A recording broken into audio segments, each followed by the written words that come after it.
Bonsoir à tous, on se retrouve pour cet improvlog numéro 11 et ce soir on va parler d'argent et d'une expression qui est la suivante. Il ne faut pas vendre la peau de l'ours avant de l'avoir tué. Pour introduire cette petite vidéo, je voudrais vous proposer une version alternative.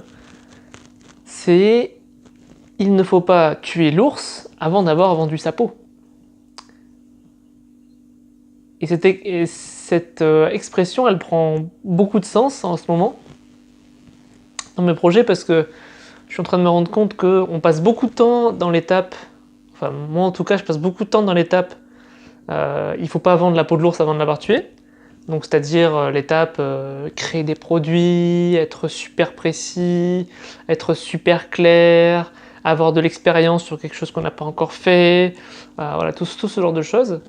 Et très peu sur le fait de mais est-ce qu'il y a un marché? Si on reprend l'expression à la lettre, ce serait comme si je passais mon temps à m'entraîner à tirer, je passais mon temps à pister les ours, à repérer dans les parages où ils sont, comment ils se comportent, tout ça, avant même de me poser la question de ok, je vais le tuer, mais est-ce qu'il y a des gens qui vont acheter sa peau? Et ça, c'est renforcé par le fait aussi que culturellement parlant, j'ai l'impression que, typiquement, les cultures américaines, eux, ils voient les choses de l'autre côté. C'est-à-dire que quand ils ont un produit, ils vont d'abord se poser la question, ok, est-ce que je peux le vendre? Avant même de l'avoir vraiment créé, ou même d'être sûr que c'est possible même parfois, ils vont se dire, ok, est-ce que je peux le vendre? Et une fois qu'ils vont se rendre compte qu'il y a un marché, que ça existe, ben, là, ils vont commencer à créer quelque chose. Et je dis pas forcément que les Américains détiennent la méthode la plus saine au monde, mais je trouve que en regardant l'autre côté de l'expression, donc le fait de est-ce qu'il y a des gens qui vont acheter la peau de l'ours?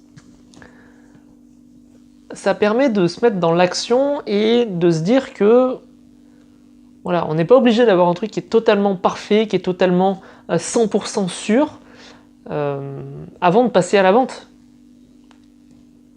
Et que même passer à la vente, c'est ce qui va amener le produit.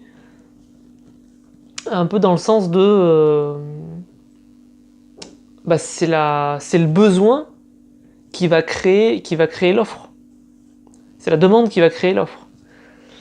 Et voilà, c'était ça que je voulais vous partager aujourd'hui, cette alternative, cette façon de voir qui est différente et qui, moi actuellement dans mon projet, pèse beaucoup parce que j'ai passé beaucoup de temps sur créer, préparer, beaucoup de préparation.